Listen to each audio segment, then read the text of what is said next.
inclinado a falar sobre a teologia. Eu senti que nós poderíamos refletir um pouco mais sobre a teologia. Mas confesso que meu coração fica um pouco apreensivo se podemos mergulhar muito em alguns pontos polêmicos que vão para a internet depois. E eu confesso que estou entre dois textos, entre duas possibilidades. E vamos ficar com aquilo que é mais ameno para este momento, não é?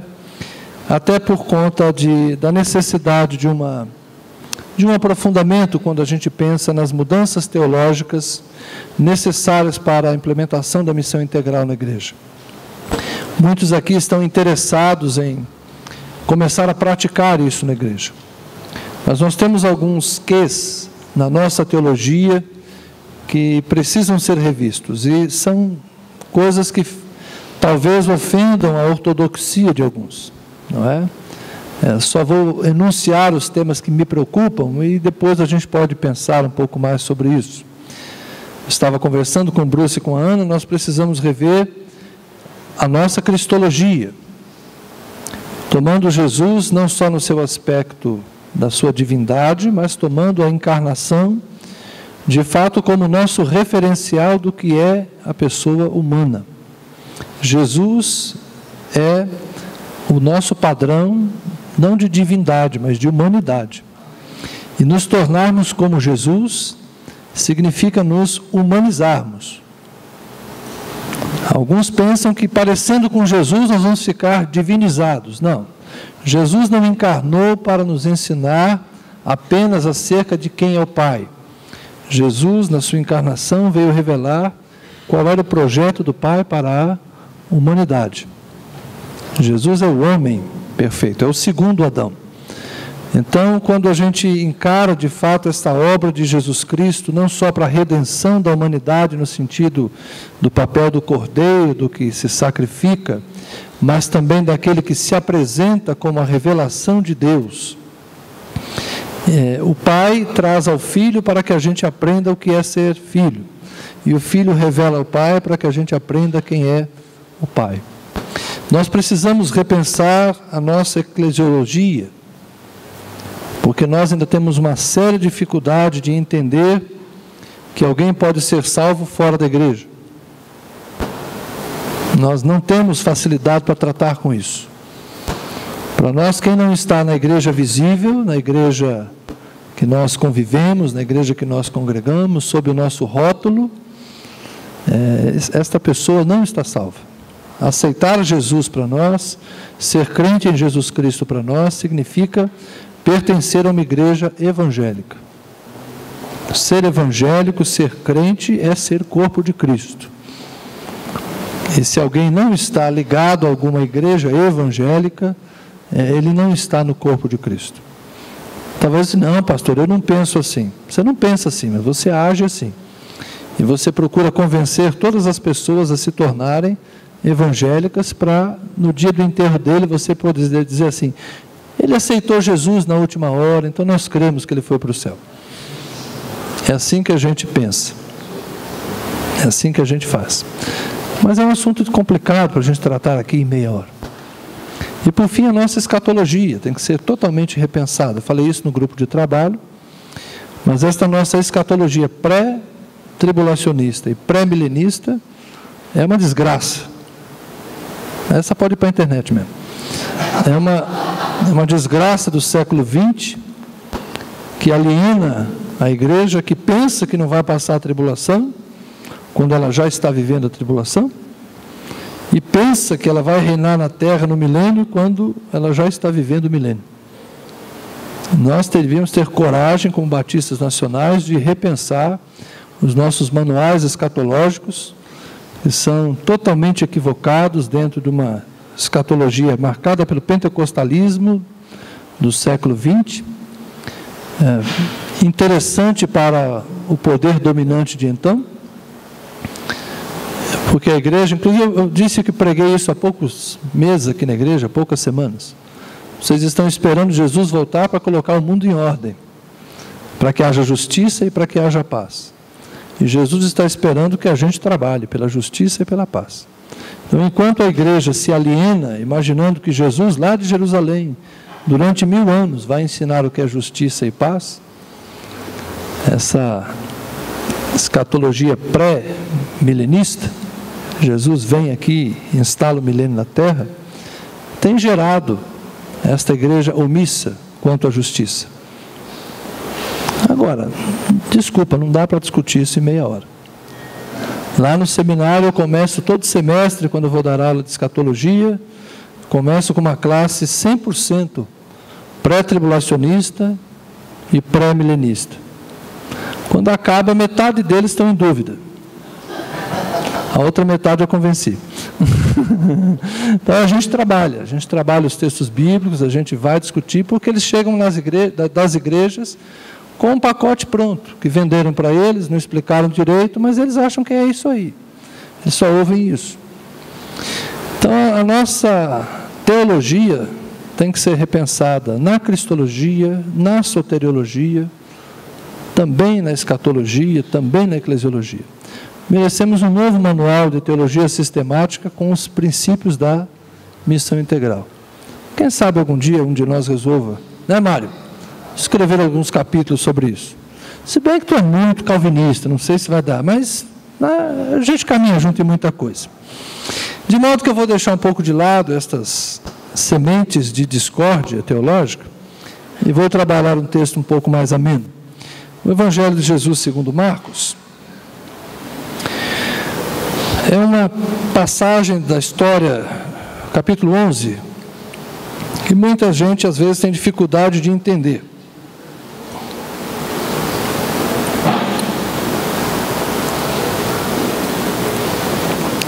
E a gente gosta de sempre tentar mostrar alguma luz, alguma coisa diferente nas Escrituras. A gente não tem a obrigação de ser original, até porque muita gente já percebeu isso também na hermenêutica desse texto, na interpretação desse texto.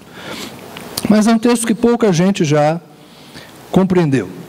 Marcos capítulo 11, vamos iniciar no verso 12. No dia seguinte, quando estavam saindo de Betânia, Jesus teve fome. Vendo à distância uma figueira com folhas, foi ver se encontrava ou se encontraria nela algum fruto. Aproximando-se dela, não encontrou a não ser folhas, porque não era tempo de figos. Então lhe disse: ninguém mais coma do seu fruto. E os seus discípulos ouviram-no dizer isso. Chegando a Jerusalém, Jesus entrou no templo e ali começou a expulsar os que estavam comprando e vendendo. Derrubou as mesas dos cambistas e as cadeiras dos que vendiam pombas, e não permitia que ninguém carregasse mercadorias pelo templo, e os ensinava dizendo: não está escrito: a minha casa será chamada casa de oração para todos os povos? Mas vocês fizeram dela um covil de ladrões. Os chefes dos sacerdotes e os mestres da lei ouviram essas palavras e começaram a procurar uma forma de matá-lo, pois o temiam, visto que toda a multidão estava maravilhada com o seu ensino. Ao cair da tarde, eles saíram da cidade. De manhã, ao passarem, viram a figueira seca desde as raízes. Amém. Obrigado, Senhor, pela leitura da Tua palavra. Pedimos a Tua bênção e a Tua graça para compartilhá-la. O que tem é uma figueira de culpa, quando Jesus resolve procurar figos nela, numa época que ela não deveria estar produzindo figos. E porque Jesus não encontrou fruto numa época em que ela não deveria ter frutos, Jesus a amaldiçoa e ela seca de um dia para o outro. A primeira impressão é que Jesus estava mal-humorado. Ele estava com fome, e alguns com fome ficam com cara feia, o Éder fica com dor de cabeça, fica mais irritado, a gente já está acostumado com alguns que não lidam bem com a fome, não é? Então Jesus estava com fome, procurou figo, a figueira não tinha figo, bravo, mal-humorado, irritado, ele seca logo, sua miserável, porque você não está produzindo nada. Não faz muito sentido. De alguma maneira, Jesus quis ensinar outra coisa. Nós sabemos da metodologia teatral que Jesus usava muitas vezes para ensinar verdades espirituais. Alguém já disse que esta figueira foi usada por Jesus como uma metáfora para o templo. Assim como ele procurou frutos na figueira, ele estava se dirigindo ao templo. Assim como a figueira era vistosa e tinha uma aparência bastante atraente, Jesus estava indo para o grande templo construído por Herodes, um lugar de culto bastante suntuoso, onde as autoridades religiosas de Jerusalém exerciam seu ministério, seu sacerdócio. E assim como aquela figueira foi rebuscada, foi remexida, procurando frutos, o templo também estava sendo avaliado, estava sendo questionado. E é nessa ambiência que vai surgir uma outra palavra profética de Jesus. Vocês se lembram que os discípulos estão, naqueles dias mesmo, admirando a beleza do templo, e Jesus fala para eles assim: aproveita para ver agora, porque não vai ficar pedra sobre pedra. Isso aqui não vai durar para sempre. Assim como aquela figueira foi amaldiçoada e secou, estava condenada à morte, o templo também estava com seus dias, com seu tempo contado. O sermão escatológico tem que ser compreendido à luz dessa palavra profética sobre o templo de Jerusalém, que era uma figueira vistosa, mas sem frutos. O que Deus estava vendo naquele templo não era nada que correspondesse à sua vontade. Aquele serviço religioso merecia as palavras de Isaías, lá séculos antes: estou cansado dos sacrifícios de vocês, dos cultos de vocês, das festas solenes de vocês, as celebrações de lua nova que vocês fazem.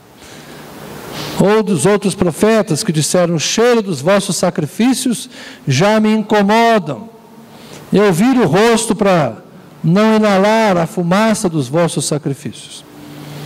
Não era um culto que agradava a Deus, tanto que Jesus não se envolveu com nada daquilo.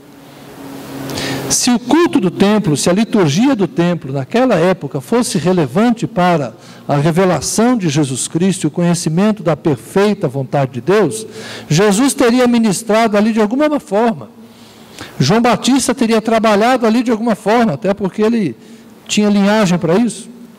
Mas tanto João como Jesus se esquivaram de aliar-se de qualquer maneira, de serem identificados com o serviço que se prestava no templo.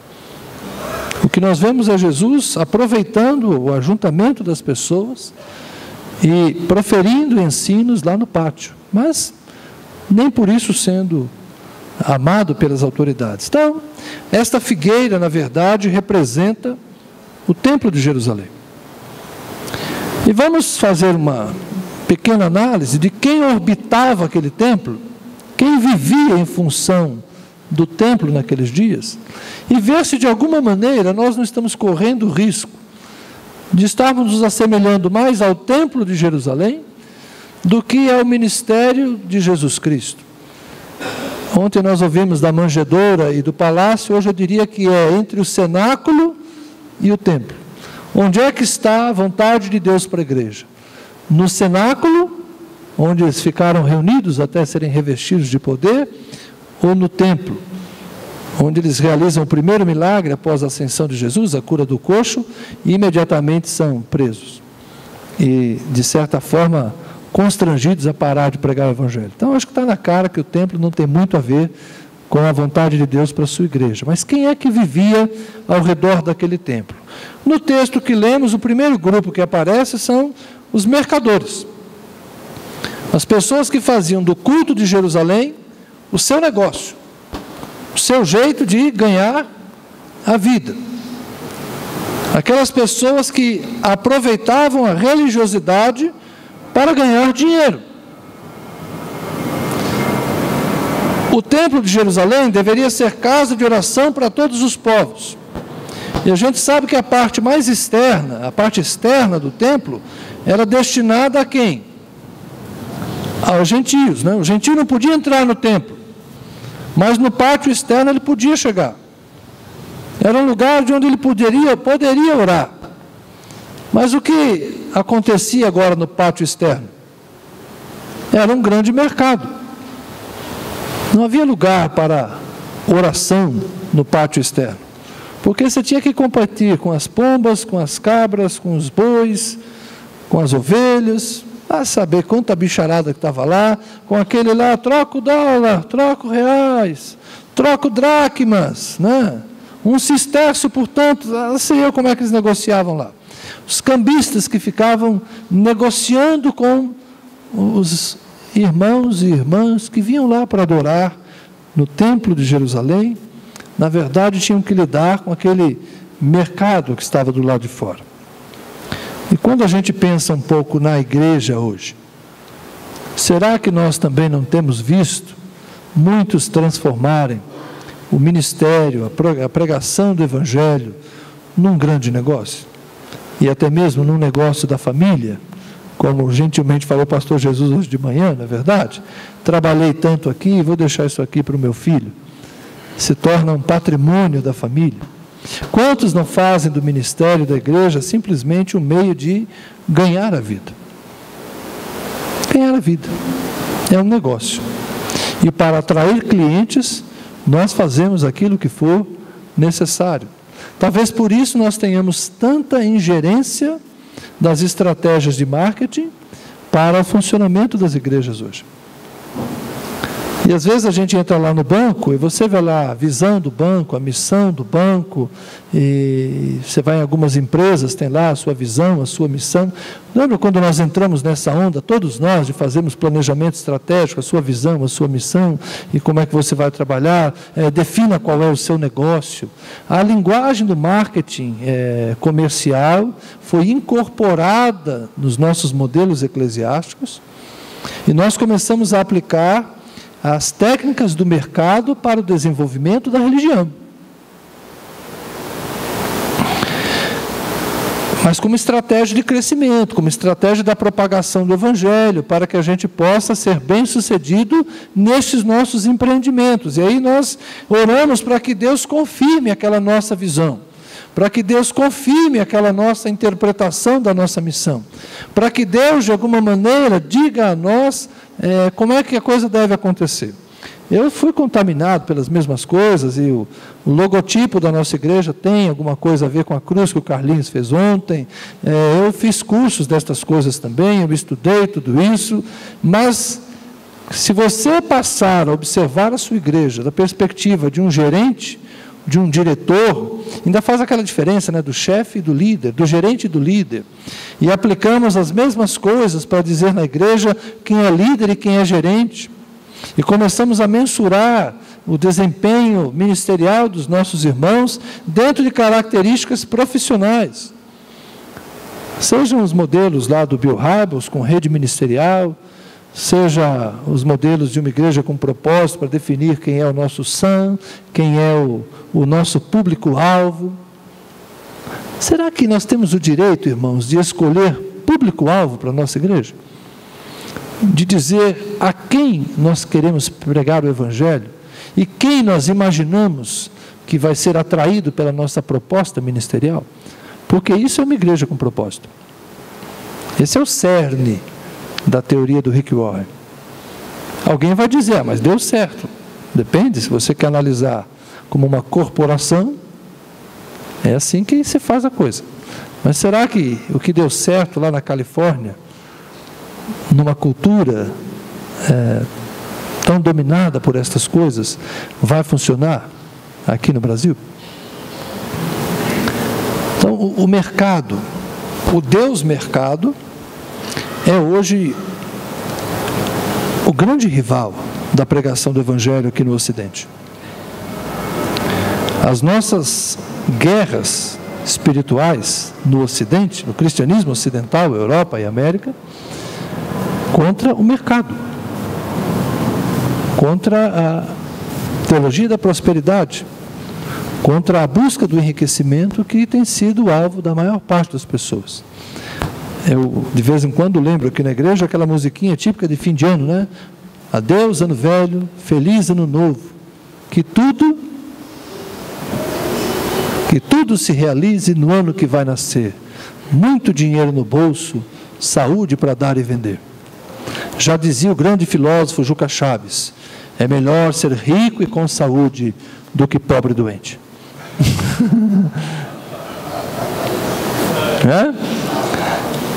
Parece que esse é o ideal da igreja. Deus mercado está trabalhando, mas sobre isso muita gente já tem observado. Seguindo um pouco adiante, no capítulo 12, nós temos um grupo que vai conversar com Jesus, já que as autoridades decidiram matá-lo, começaram a procurar um motivo para fazer isso. Então, no capítulo 12, verso 13, nós temos um grupo de fariseus e herodianos que vão tentar apanhar Jesus em alguma coisa que ele dissesse. E fazem aquela pergunta: é lícito pagar imposto a César? E Jesus responde: dá a César o que é de César, a Deus o que é de Deus. Eu não vou discutir a questão, acho que todos nós já temos uma boa compreensão disso, mas eu queria pensar com vocês na ironia dos dois grupos estarem juntos, os fariseus e os herodianos. Porque se Jesus pende para um lado, não devemos pagar imposto a César, ele agradaria os fariseus e desagradaria os herodianos. Se Jesus fala, não, tem que pagar imposto a César, porque todas as autoridades são instituídas por Deus, coisa desse tipo, ele agradaria os herodianos e desagradaria os fariseus. E Jesus não responde nem a um, nem a outro. Jesus acha uma terceira via, dá a César o que é de César, a Deus o que é de Deus, e sai dessa situação. Mas quem eram os fariseus?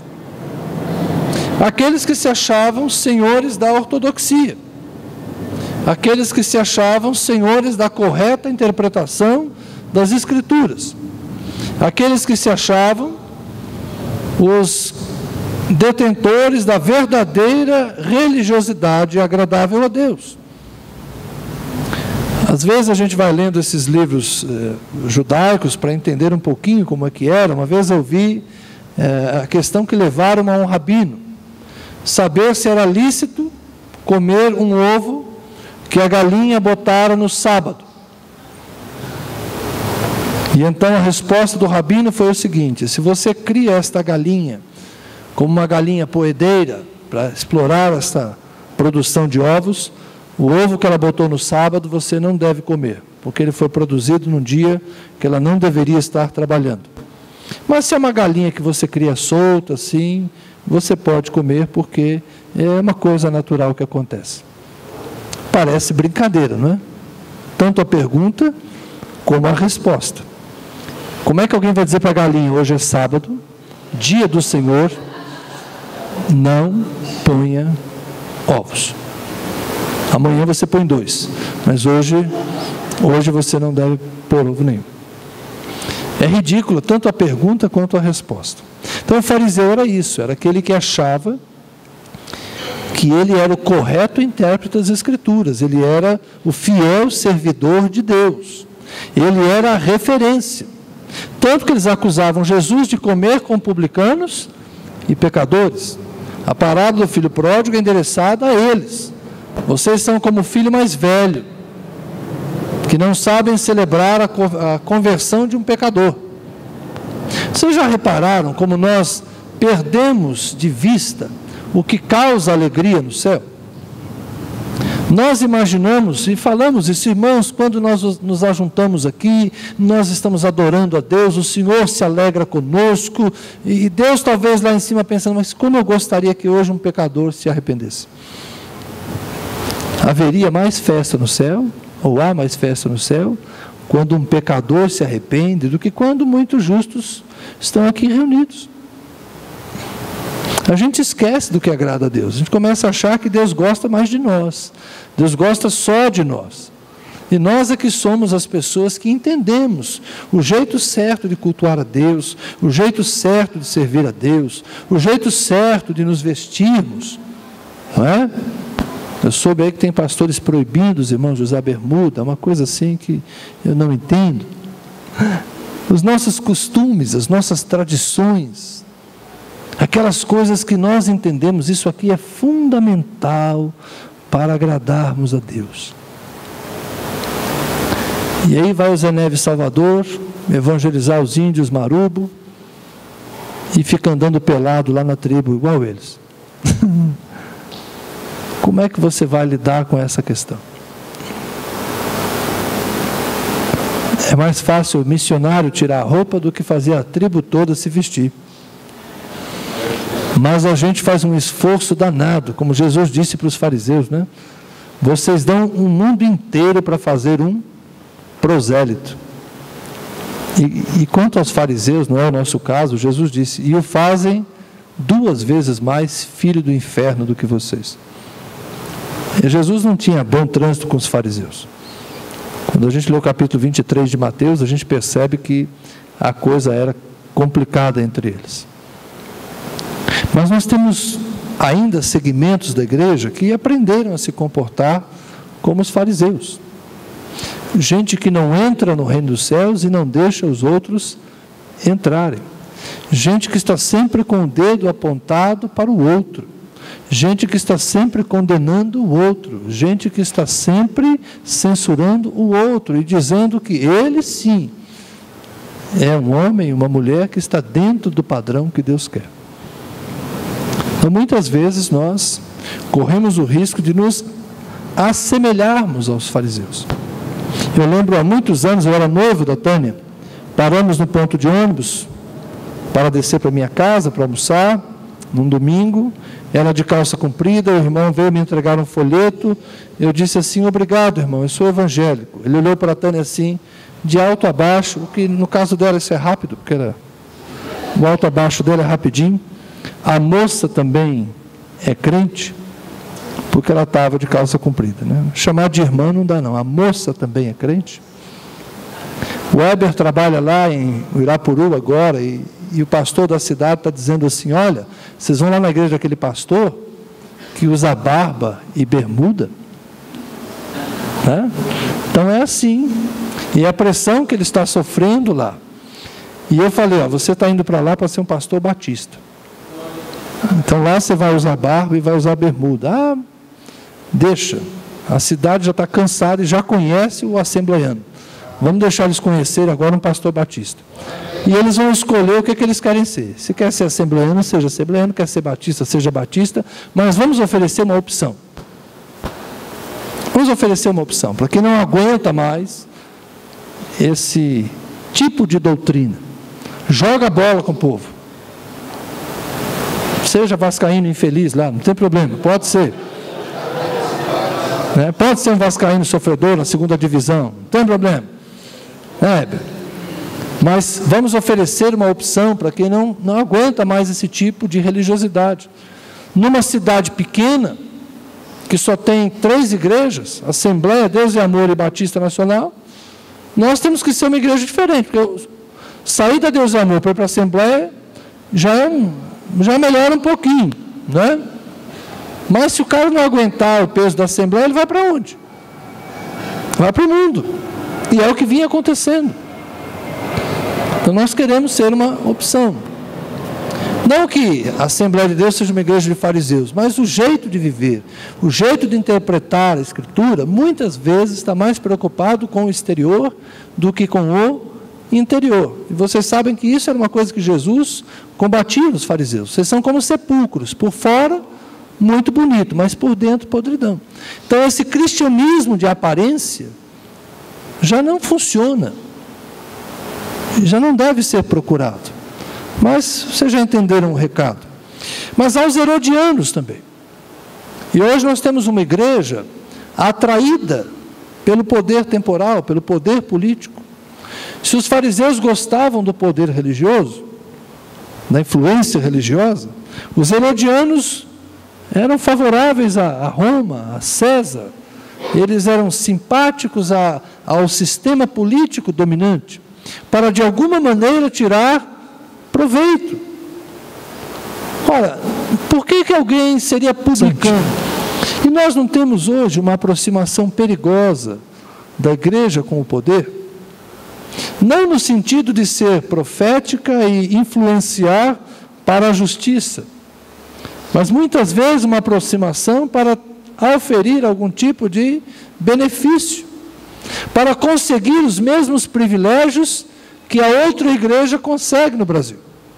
Nós devemos ter discutido em alguns grupos de trabalho, não só lá onde estive, esta questão da necessidade da igreja evangélica ter representantes políticos, porque assim como o governo favorece certas coisas da igreja católica apostólica romana, nós também merecemos as mesmas coisas.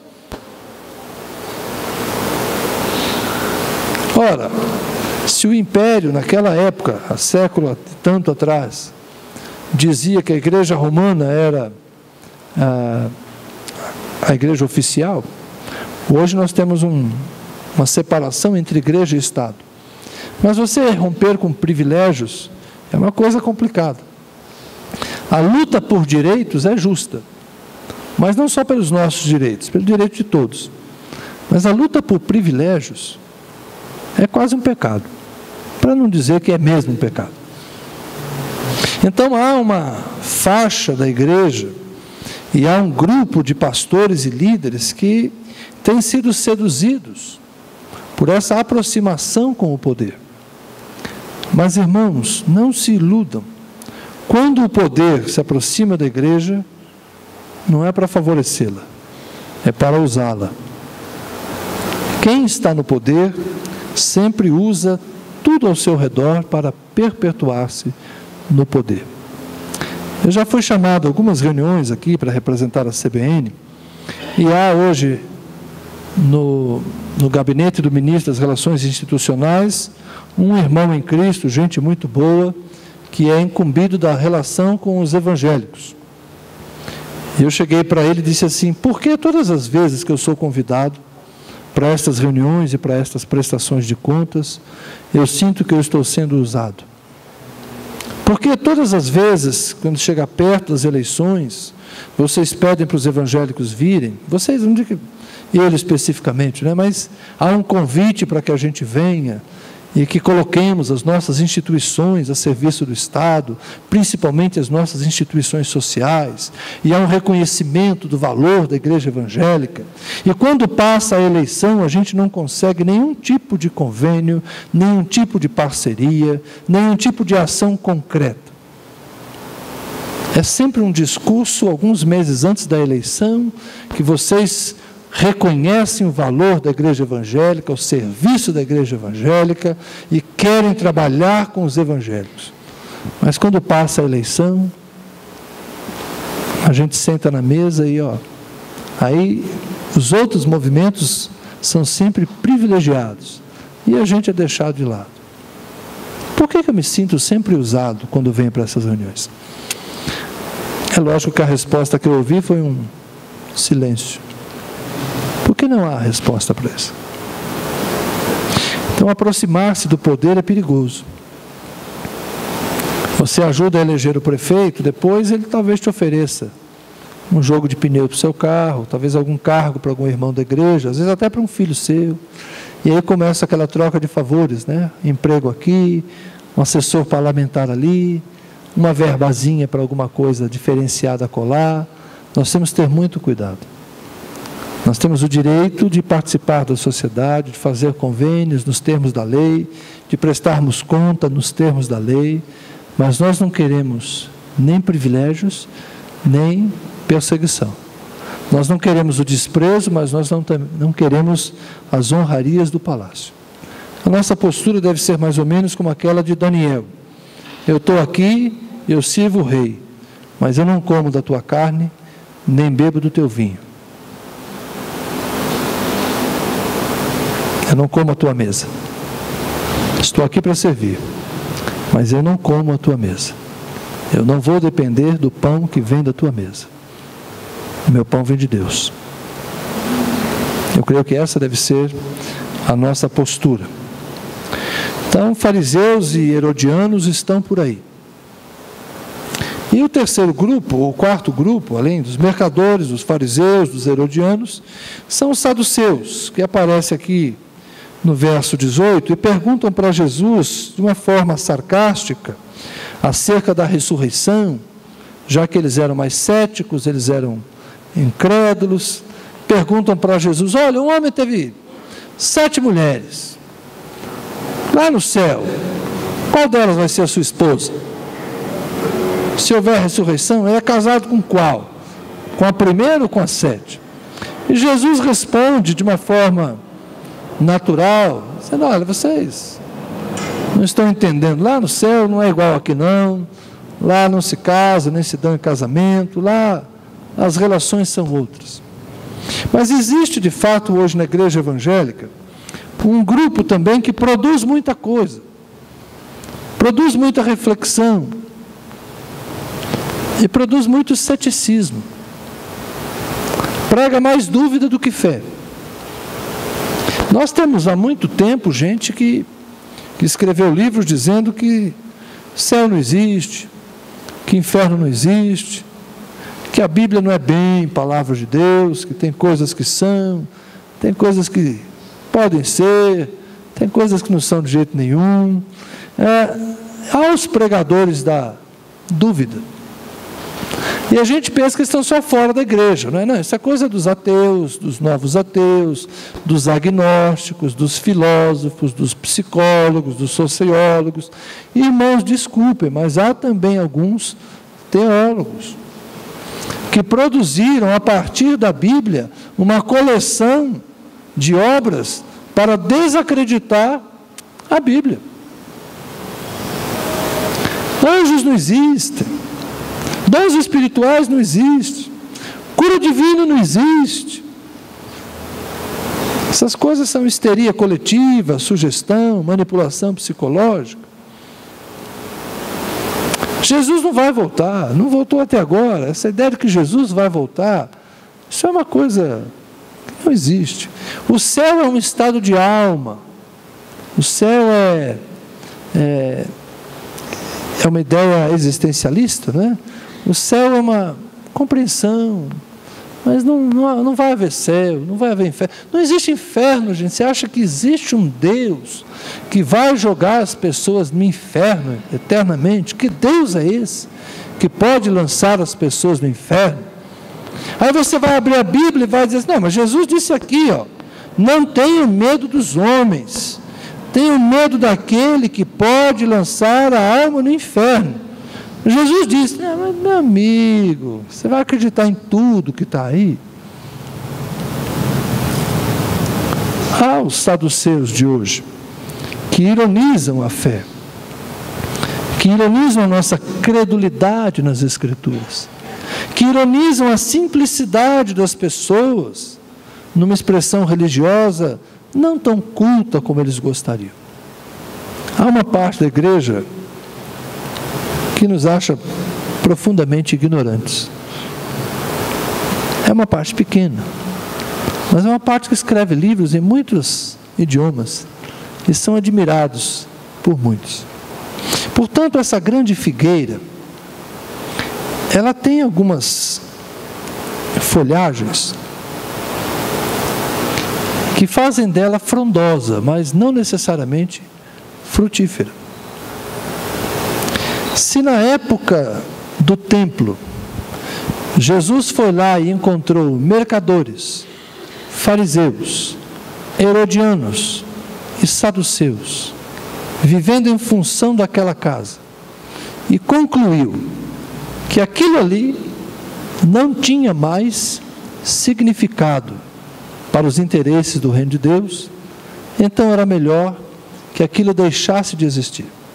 Não vai ficar pedra sobre pedra. Por que vocês acham que Deus permitiu a destruição do templo? Porque ao invés de ser algo benéfico para o reino, ele era algo maléfico. Bom, e hoje? Há coisas na igreja que parecem mais com o templo e com a figueira? tenho dúvida que existe. Tem igreja que é mercado. Tem gente que parece mais com fariseu. Tem gente que está fazendo o papel de herodiano. Está misturando as coisas. E tem gente que está feito saduceu aí, produzindo dúvida. E o que a gente vai fazer? Nós não vamos fazer nada. Nós só não vamos nos assemelhar a eles. Mas quem tira uma pedra de cima da outra é Deus. Quem julga a igreja é Deus. O que Jesus disse? Eu sou a árvore, eu sou a videira, vocês são os ramos. O ramo que dá fruto, meu Pai limpa, para que dê mais fruto. O ramo que não dá fruto, meu Pai corta e lança no fogo. Quem é que corta? É Deus. Então há coisas na igreja evangélica brasileira que me incomodam, mas isso não é problema meu. Não sou eu que vou limpar a ira do Senhor. Não é o vento da minha ira que vai soprar a palha. Não é verdade? Eu nem tenho direito de fazer isso. Até porque a igreja tem dono, como a gente ouviu, a seara tem dono. E o dono da seara não só levanta obreiros, mas ele limpa o campo. Ele passa o arado, ele coloca as coisas no lugar. Talvez não na hora que a gente gostaria, não do jeito que nós gostaríamos, mas ele vai fazer isso. Limpar a igreja não é problema nosso. Remover os ramos infrutíferos não é problema nosso. Punir os que causam escândalo não é problema nosso. Isso é problema do dono da igreja. O que nós precisamos fazer é examinarmos a nós mesmos, para ver se o que estamos fazendo produz frutos que glorificam a Deus, ou se estamos nos assemelhando a esta instituição religiosa que já perdeu a sua finalidade, porque os sacerdotes já não representam a Deus, porque o culto já não agrada a Deus, porque o ensino não está mais em sintonia com a palavra de Deus. Nosso dever é examinarmos a nós mesmos, enquanto igreja local. E aqui eu não quero me referir apenas ao indivíduo, mas enquanto igreja local. Nós temos que olhar se somos uma igreja necessária, se somos uma igreja frutífera. Eu ousaria dizer, irmãos, que nós não precisamos de tantas igrejas, nós precisamos de melhores igrejas. Se é tempo de abrirmos tantas igrejas, quem andar nessa avenida aqui vai encontrar uma coleção de igrejas muito interessante, uma ao lado da outra. Quem tiver curiosidade depois, vai até o fim da avenida, pelo menos até o balão aqui, você vai encontrar uma sequência de igrejas evangélicas, loja maçônica, centro espírita, igreja católica brasileira, coisa muito divertida. Mas você vai encontrar pequenos salõezinhos com igrejas que não conseguiram lotes, mas quer ter uma igreja no Bandeirante, então vai lá, aluga um salãozinho e abre mais uma igreja. Nós temos já 18 igrejas evangélicas com propriedade nessa cidade, que é menor que a pista do aeroporto. E com boas propriedades como a nossa. Mas alguns ainda querem vir para cá, alugar salões e começar mais igrejinhas. Para quê? Estamos aqui nos degladiando, disputando crentes no núcleo bandeirante. Para quê? Cada um desenvolvendo o seu negócio. Será que Deus estava vendo necessidade de mais templos aqui no Bandeirante? E alguns vão dizer, não, é melhor igreja do que botequim. Num certo sentido eu concordo, mas é um bom testemunho de Cristo? Uma vez eu fui numa cidade aqui próxima, Valparaíso, e num quarteirão eu parei numa esquina e vi 4 igrejas da mesma denominação. Ou usavam mesma logomarca, né, mas de ministérios diferentes. Eu nem vou falar que é a Assembleia de Deus para não escandalizar ninguém. Mas 4 igrejas, 2 quarteirões, né, uma à minha esquerda, outra à minha direita, cada uma de um lado da rua. Uma assembleia lá, uma assembleia aqui, uma assembleia com C cedilha do lado de lá e uma outra assembleia com 2 S do lado de cá. Eu via 4 igrejas. Há um tempo atrás nós tínhamos uma congregação no Recanto das Emas. Um dia estou parado lá na porta da congregação, nós não começamos o trabalho, mas começamos a cuidar dele, e aí eu parei na porta e comecei a olhar, Igreja Batista não sei das quantas, Igreja Batista não sei das quantas, Congregação Batista não sei o que lá. Eu voltei para cá e falei assim, irmãos, vamos fechar aquela congregação? Porque tem 3 igrejas batistas ao alcance dos olhos, e eu devo ter passado por mais 1 ou 2 nos 10 quilômetros de pista que eu fiz lá. O Heleno se lembra disso. Quanta igreja tinha ali? Para que ficarmos lá com 20, 30 crentes, onde já há outras igrejas? Vamos trabalhar onde não tem igreja.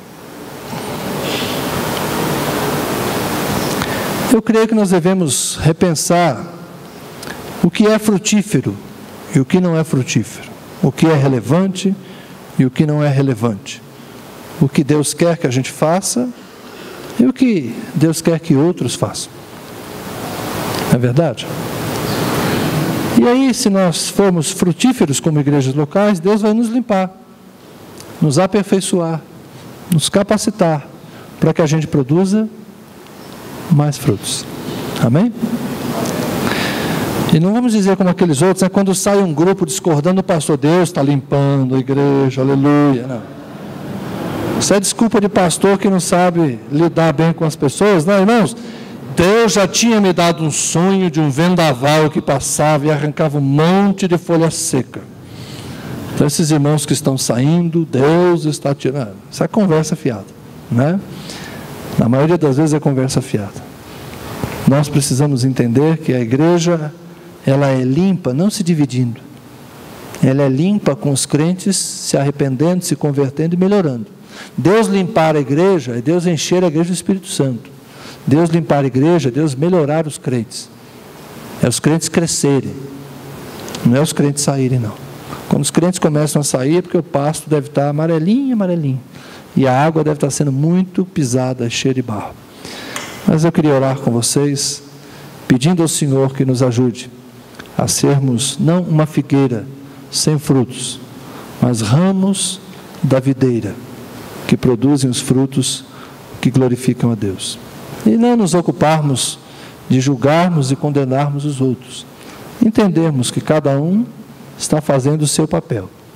E cada um de nós vai dar contas a Deus do ministério que desenvolve. Oremos ao Senhor.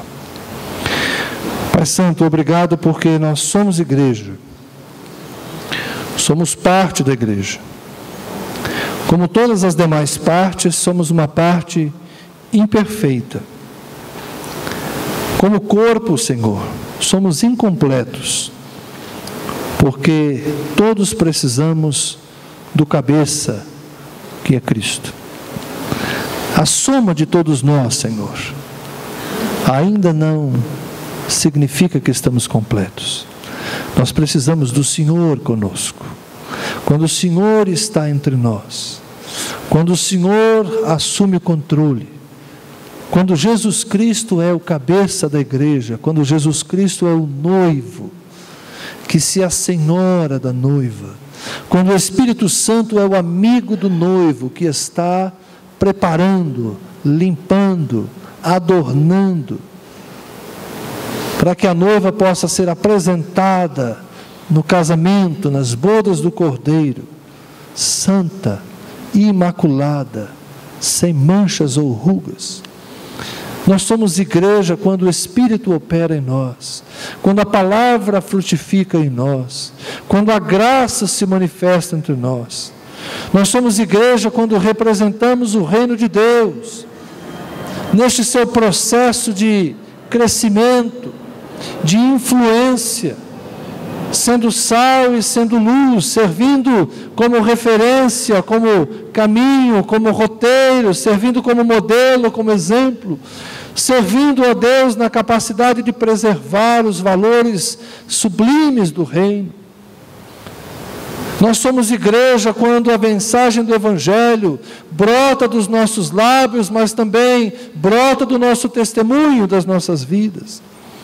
Nós somos igreja quando adoramos, quando vivemos a comunhão, quando desenvolvemos a nossa responsabilidade social, quando temos, de fato, cumprindo o nosso papel de evangelização. Nós somos igreja, Senhor. Somos igreja porque Tu nos compraste, nos tiraste do império das trevas e nos transportaste para o reino do Filho do Teu amor. Mas não queremos servir a outros senhores. Não queremos ser escravos das instituições que nós mesmos criamos. Não queremos ser escravos dos dogmas institucionais e denominacionais que nós mesmos criamos. Não queremos ser escravos, Senhor, das metodologias. Nós queremos ser servos do Senhor, flexíveis, moldáveis. Queremos ser como barro, material simples, Senhor, mas que cumpre exatamente as funções que o oleiro quer dar ao vaso. Não precisamos, Senhor, ser outra coisa que não barro na mão do oleiro. E se formos apenas isso, Senhor, se formos apenas barro na mão do oleiro, seremos felizes, porque ainda que o vaso seja de barro, a excelência será a presença do Espírito.